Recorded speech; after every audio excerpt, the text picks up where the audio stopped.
Lily cartoon TV.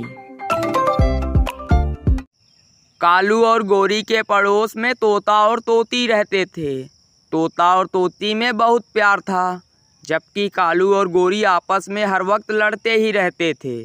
इसीलिए गोरी तोता और तोती से बहुत जलती थी। गोरी हर वक्त तोती की खबर रखती थी, जिससे उनकी भी आपस में लड़ाई हो।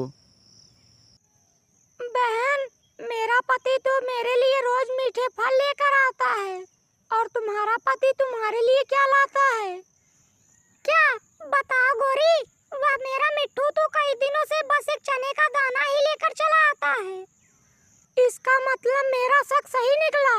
तेरा शोहर सारा दिन जंगल में बैठकर तोतियों से बात करता है, और जब शाम होती है तो जल्दी में एक चने का दाना लेकर आ जाता है। क्या सच में मेरा मिट्ठू मेरे साथ ऐसा करता है? मुझे झूठ बोलकर क्या मिलेगा? तुम भी उसको एक बार मीठे फल लाने के लिए बोलकर तो देखो। गोरी तोती के कान भर के वहां से चली जाती है। सुबह से ढूंढ रहा हूँ, मगर आज भी कोई मीठा फल नहीं मिला। लगता है आज भी अपनी बीवी के लिए चने का दाना ही लेकर जाना पड़ेगा। फिर तोता चने का दाना लेकर घर आता है। आज फिर चने का दाना ले आए हैं। आज मैं इस चने के दाने को नहीं खाऊंगी। हरियाली, मैं बहुत थका हूँ। मैं सुबह से निकला हूँ और शाम को घर आया हूँ, और मेरे घर आते ही तुमने उल्टी सीधी बातें शुरू कर दी। मुझे अमरूद खाने हैं। मैं भूखी रह लूंगी, मगर खाऊंगी तो अमरूद ही। जंगल में सर्दियों की वजह से सारे वृक्ष सूख गए हैं। अगले दिन तोता अपनी बीवी को खुश करने के लिए दूसरे जंगल की ओर चला जाता है। वहाँ पर उसे एक अमरूद का पेड़ मिलता है, जिस पर एक अमरूद लगा हुआ था। फिर तोता अमरूद को लेकर घर लौट आता है। हरियाली तोती घर के बाहर बैठी हुई थी। लो हरियाली, मैं तुम्हारे लिए अमरूद ले आया। इसका मतलब गोरी ने सही बोला था। मैंने कल ही अमरूद के लिए बोला, और आज तुम अमरूद ले आए। पहले तो चने का दाना ही ले आते थे। हद है हरियाली, अब इस बात पर भी लड़ाई। अब ले आया हूँ तो चुपचाप खा लो। फिर हरियाली तोती अमरूद खा लेती है। हरियाली, मेरी बात सुनो। गोरी का शोहर कालू एक नंबर का आलसी और आवारा है, और उन दोनों में हमेशा लड़ाई होती रहती है। इसीलिए वो चाहती है कि हम दोनों में भी लड़ाई हो। तोता ऐसा बोलकर वहाँ से चला जाता है। आज तो मैं मिट्ठू के पीछे जाकर देखती हूँ, तभी पता चलेगा गोरी झूठ बोल रही थी या सच। फिर हरियाली तोती अपने शोहर के पीछे चली जाती है। रास्ते में मिट्ठू को लीली चिड़िया मिल जाती है।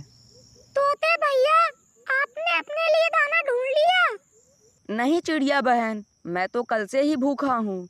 अभी थोड़ी देर पहले एक अमरूद मिला था, वो अपनी बीवी को देकर आया हूँ, और अब निकला हूँ खुद के लिए दाना ढूंढने। देखता हूँ आज कुछ खाने को मिलता है या नहीं। चिड़िया और तोते की सारी बात तोती छुपकर सुन रही थी। ये सब सुनकर उसके आंखों में आंसू आ जाता है। मिट्ठू भैया, जंगल के दूसरे तरफ किसान का खेत है, वहाँ चलकर देखते हैं कुछ मिलता है कि नहीं। जल्दी चलो, मुझे अपने बच्चों को भी देखना है। बाद में फिर तोता और चिड़िया वहाँ से चले जाते हैं। मैं बहुत बुरी हूँ, अपने शोहर से दाने के लिए लड़ाई करती हूँ, और वो एक चिड़िया है जिसका शोहर भी नहीं है।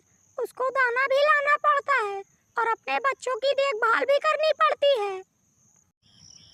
फिर जब तोती घर जा रही थी तो कालू और गोरी उसकी आवाज़ सुनकर वहाँ पर रुक जाते हैं। कालू के बच्चे, जाओ और मेरे लिए मीठे फल लेकर आओ। मैं कोई तोता नहीं हूँ जो तुम्हारे पीछे पड़ा रहूं। जाओ खुद ढूंढ कर खा लो।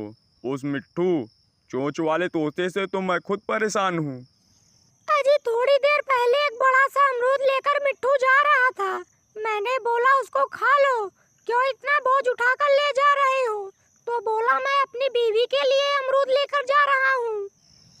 हरियाली तोती वहाँ से चली आती है और सीधा अपने घर जाती है, और बहुत बेसब्री से तोते का इंतजार करने लगती है। शाम को उसका शोहर कुछ बेर लेकर घर आ जाता है। हरियाली, देखो आज मैं क्या लाया हूँ। आपके लिए आज मैं बेर का फल लाया हूँ। मगर हरियाली की आंखों में आंसू देख तोता परेशान हो जाता है। हरियाली, मुझे नहीं पता था कि बेर तुम्हें पसंद नहीं है। अब चुप हो जाओ, मैं कल फिर से अमरूद ले आऊँगा। मिट्ठू जी, मुझे माफ कर दो, मैं उस गोरी की बातों में आ गई थी। हरियाली, अगर आपको लड़ाई करने से मुझ पर इतना प्यार आता है तो कभी कभी लड़ाई भी अच्छी है।